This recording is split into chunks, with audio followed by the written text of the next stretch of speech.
Hi welcome to Tamil பாட்நாட். இன்னைக்கு நம்ம இந்த வீடியோவில் என்ன பார்க்க போகிறோம் அப்படின்னு கேட்டிங்கன்னா, ஹேஷ் ஐடென்டிஃபையர் அப்படின்ற ஒரு டூல் பற்றி தான் பார்க்க போகிறோம்.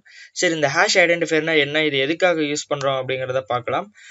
ஃபஸ்ட்டு ஹேஷ்னா என்ன அப்படின்னு உங்களுக்கு ஒரு டவுட் வந்திருக்கும். நல்ல டவுட் தான். நம்ம ஆல்ரெடி இந்த வீடியோக்கு கடைசி வீடியோ, இந்த வீடியோக்கு முன்னாடி ஒரு வீடியோ வந்து நம்ம சேனலில் போட்டிருந்தேன். அதை வந்து ஹேஷ்கேட் அப்படின்ற ஒரு டூலை பற்றின டுட்டோரியல் போட்டிருந்தேன். இந்த ஹேஷ்கேட் வந்து எதுக்கு யூஸ் பண்ணுறோம் அப்படின்னா, ஹேஷஸ்லாம் வந்து கிராக் பண்ணுறதுக்காக யூஸ் பண்ணுறோம். அந்த டூலை பற்றி சொல்கிறதுக்கு முன்னாடியே இன்ட்ரோவில் வந்து ஹேஷ் ஐடென்டிஃபையர் அப்படின்ற இந்த டூல் பற்றியும் சொல்லியிருப்பேன்.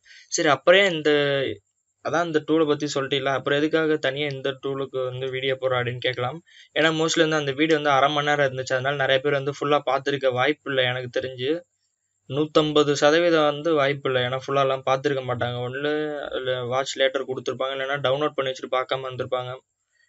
ரேர் தான். அதனால தான் சும்மா இந்த வீடியோ பிளேலிஸ்ட் வந்து கம்ப்ளீட் பண்ணணும் அப்படிங்கிறதுக்காக தான் இந்த ஹேஷ் ஐடென்டிஃபையர் வந்து இப்போ மறுபடியும் நான் எடுத்து வச்சிருக்கேன்.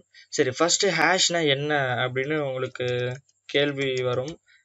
ஆல்ரெடி இது எல்லாமே வீடியோவில் சொல்லிட்டேன். ஒருவேளை பார்க்காத நியூ வியூவராக இருந்தீங்கன்னா உங்களுக்கு புரியணுங்கிறதுக்காக நான் இப்போ வந்து இதை காமிச்சிருக்கேன். அதாவது நம்மளோட ஒரு வெப்சைட்டாக இருக்கட்டும், இல்லை ஒரு அப்ளிகேஷனாக இருக்கட்டும், நம்ம கொடுக்குற சென்சிட்டிவ் இன்ஃபர்மேஷன், அதாவது அந்த இன்ஃபர்மேஷன் சென்சிட்டிவாகவும் இருக்கலாம், அது எந்த மாதிரியாக வேணாலும் இருக்கலாம், லைக் பாஸ்வேர்டு இந்த மாதிரியே சொல்கிறேன். இதில் எப்படி டேட்டாபேஸில் ஸ்டோர் ஆகும்னா, அதுவே ஒரு அல்காரிதம் வந்து யூஸ் பண்ணி ஸ்டோர் ஆகும். அதை வந்து ஹேஷ் ஃபங்க்ஷன் அப்படின்னு சொல்லுவாங்க. அந்த அல்காரிதம் வந்து MD5 ஷா இந்த மாதிரி NTLM இந்த மாதிரி எக்ஸட்ரா நிறைய அல்காரிதம்ஸ் இருக்குது. அதை யூஸ் பண்ணி தான் வந்து ஸ்டோர் பண்ணி வச்சுருப்பாங்க. சரியா, இது எதுக்கு அப்படின்னா, ஒருவேளை கம்பெனிலேயோ அந்த அப்ளிகேஷன் மூலமாக இருக்கிற டேட்டாபேஸில் எதில் வந்து ஒரு இன்சிடென்ட் நடந்துருச்சு, அதாவது டேட்டா பிரீச் நடந்துருச்சு அப்படின்னு வச்சுக்கோங்களேன், நம்மளோட பாஸ்வேர்ட்ஸு, நம்மளோட சென்சிட்டிவ் இன்ஃபர்மேஷன் எல்லாமே ரா ஃபைலாக இருந்துச்சுன்னு வச்சுக்கோங்களேன், அட்டாக்கர் வந்து ஈஸியாக வந்து எடுத்துகிட்டு போயிட்டு அதை மிஸ்யூஸ் பண்ணிடலாம்.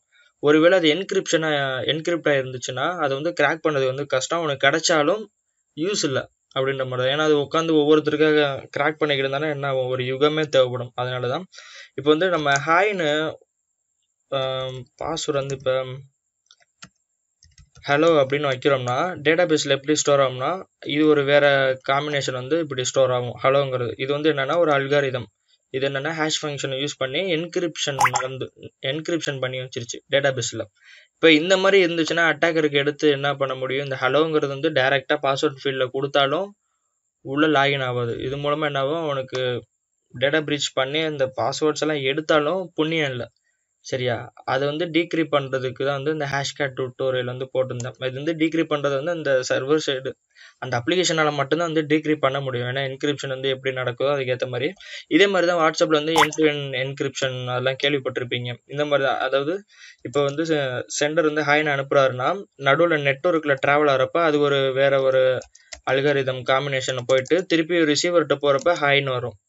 ஏன்னா நடுவில் வந்து வேற கேரக்டரா இருக்கும். சரியா, இது ஏன் இந்த மாதிரி மாறுது அப்படின்னா, நடுவில் எவனும் man in the middle attack பண்ணிடக்கூடாது அப்படிங்கிறதுக்காக.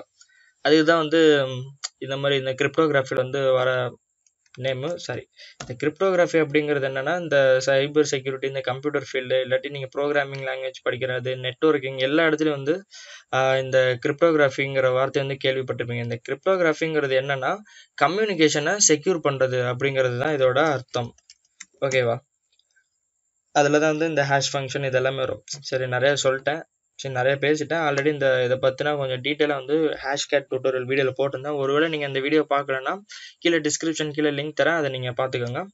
இந்த ஹேஷ் வந்து நிறைய டைப் இருக்குது அப்படின்னு சொன்னேன்ல. ஒருவேளை நீங்கள் ஏதாவது ஒரு காம்ப்ரமைஸ் பண்ண மிஷின்லேருந்து ஹேஷஸ் வந்து எடுத்திருக்கீங்க அப்படின்னா, அது எந்த டைப்பான ஹேஷ் அப்படின்னு நம்மளுக்கு தெரியாது. ஸோ அதை ஐடென்டிஃபை பண்ணுறதுக்காக தான் இந்த அதை ஐடென்டிஃபை பண்ணுறதுக்காக தான் இந்த ஹேஷ் ஐடென்டிஃபைன்ற டூல் வந்து யூஸ் பண்ணுறோம். இப்போ வந்து நான் ஒரு MD5 ஜென்ரேட்டர் சைட்டுக்குள்ளே போயிட்டு லோல் அப்படின்னு கொடுக்குறேன். இதோட MD5 ஹேஷ் வேல்யூ எப்படின்னா, இந்த மாதிரி ஒரு புரியாத லெட்டர்ஸாக இருக்குது.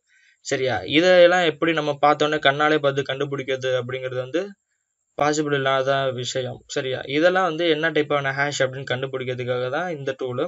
இதை எப்படி யூஸ் பண்ணலான்னா, நீங்கள் டேரெக்டாக பாஸ்வேர்டு அட்டாக்ஸில் போயிட்டு ஆஃப்லைனுக்குள்ளே போயிட்டீங்க அப்படின்னா ஹேஷ் ஐடென்டிஃபையர் அப்படின்னு உங்களுக்கு இருக்கும். இல்லைனா நீங்கள் டெர்மினலில் டேரெக்டாக போயிட்டு ஹேஷ் ஐடென்டிஃபையர் அப்படின்னு போட்டிங்கனாலே வந்து உங்களுக்கு இந்த டூல் வந்து ஓப்பன் ஆயிடும். ரொம்ப சிம்பிளான டூல் தான். ஜஸ்ட் உங்களுக்கு கிடைச்ச ஹேஷை காப்பி பண்ணி பேஸ்ட் பண்ணி இதில் என்ட்ரு கொடுத்துட்டிங்கன்னா போதும். அது என்ன டைப்பான ஹேஷ் அப்படிங்கிறத உங்களுக்கு ரிசல்ட் வந்து ஷோ பண்ணும். பாசிபிள் ஹேஷ் வந்து என்னன்னா MD5 சரியா. இது வந்து ஒரு MD5 ஹேஷ் அப்படிங்கிறது நம்மளுக்கு தெரிஞ்சிச்சு. இது என்ன டைப்பான ஹேஷ்னு கண்டுபிடிச்சதுக்கப்புறம் அதுக்கேற்ற மாதிரி நம்ம வேர்ட் லிஸ்ட் ஜென்ரேட் பண்ணி அதுக்கப்புறம் அட்டாக் பண்ணேன், GPU பெஸ்ட்டா CPU பெஸ்ட்டா அப்படின்ட்டு. அடுத்து வந்து SHA-1.